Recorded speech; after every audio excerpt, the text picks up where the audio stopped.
നെഹ്റുവിയൻ വികസന കാഴ്ചപ്പാടാണ് അംഗീകരിക്കുന്നതാണല്ലോ പറയുന്നത്. നെഹ്റുവിൻ്റെ വാചകങ്ങൾ ഉദ്ധരിച്ചുകൊണ്ടാണല്ലോ ബജറ്റ് പ്രസംഗം അവസാനിപ്പിച്ചത്. പക്ഷേ നെഹ്റുവിയൻ വികസന കാഴ്ചപ്പാടിൻ്റെ പ്രധാന ഉപാധി ആസൂത്രണമായിരുന്നു. ആ ആസൂത്രണത്തെ ഈ നെഹ്റുവിയൻ സോഷ്യലിസ്റ്റ് എന്ന് അഭിമാനം കൊള്ളുന്ന മുഖ്യമന്ത്രി കുഴിച്ചു മൂടുന്നു എന്ന അവസ്ഥയാണ് ഈ ബജറ്റിലൂടെ നമുക്ക് കാണാൻ കഴിയുന്നത്. എല്ലാവരും സമ്മതിക്കുന്ന ഒരു കാര്യമാണ് കേരളത്തിൽ വൻതോതിലുള്ള പശ്ചാത്തല വികസനം നടന്നു എന്നുള്ളത്. ആർക്കും ആ കാര്യത്തിൽ മറ്റൊരു വ്യത്യസ്ത അഭിപ്രായം ഉണ്ടാവില്ല. ആ വികസനം നടക്കുന്നതിനിടയാക്കിയത് കിഫ്ബിയാണ്. അതിൻ്റെ ചാലകശക്തിയായി പ്രവർത്തിച്ചത് കിഫ്ബിയാണ്. പക്ഷേ കിഫ്ബിയുടെ ചിറകരിയുന്ന നിലപാടാണ് ഈ ബജറ്റിൽ സ്വീകരിച്ചിരിക്കുന്നത്. കിഫ്ബി പദ്ധതികൾക്ക് ഫണ്ട് കണ്ടെത്തേണ്ട ബാധ്യതയെപ്പറ്റി പഠിക്കാൻ വിദഗ്ധ സമിതിയെ വെക്കും എന്നാണ് ബജറ്റിലെ പ്രഖ്യാപനം. അതിൻ്റെ പിന്നിലെ രാഷ്ട്രീയം എല്ലാവർക്കും മനസ്സിലാക്കാൻ കഴിയുന്നതാണ്.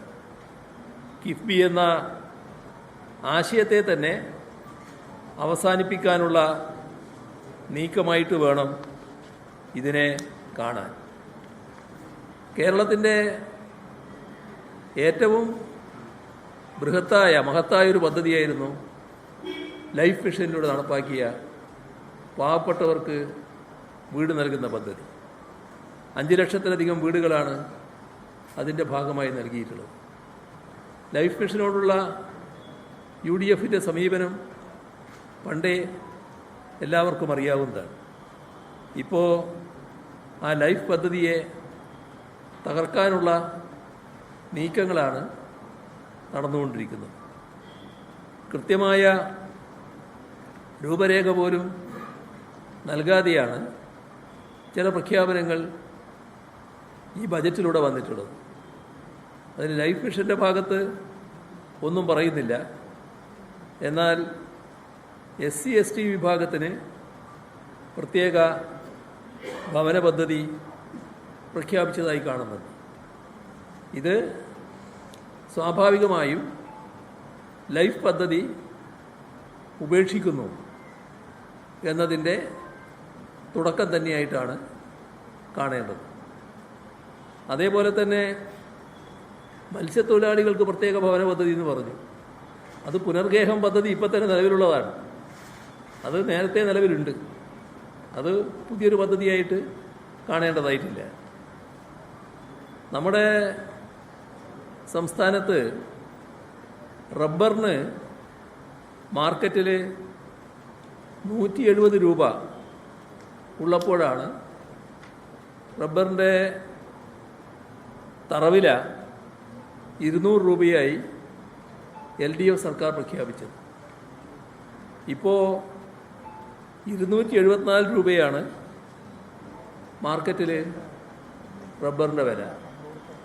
അപ്പോൾ 250 രൂപ എന്നാണ് UDF സർക്കാർ പ്രഖ്യാപിച്ചിരിക്കുന്നത്.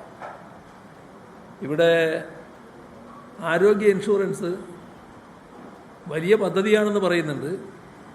പക്ഷേ 10 കോടി രൂപയാണ് നീക്കി വെച്ചിട്ടുള്ളത്. അതുകൊണ്ടൊന്നും ആകില്ല എന്ന് എല്ലാവർക്കും അറിയാം. തുടക്കം കാണുമ്പോൾ ഒരു പ്രഹസനം പോലെയുണ്ട് നീക്കി വെച്ച തുക കാണുമ്പോൾ. അതേപോലെ തന്നെ നമ്മുടെ സംസ്ഥാനത്ത് നടപ്പാക്കിക്കൊണ്ടിരിക്കുന്ന പദ്ധതിയാണ് സ്ത്രീ സുരക്ഷാ പദ്ധതി. അതേപോലെ തന്നെ കണക്ട് വർക്ക് എന്ന യുവജനങ്ങൾക്കുള്ള പദ്ധതി. ഈ 2 പദ്ധതികളും സർക്കാരിൻ്റെ മുൻഗണനയിലില്ല.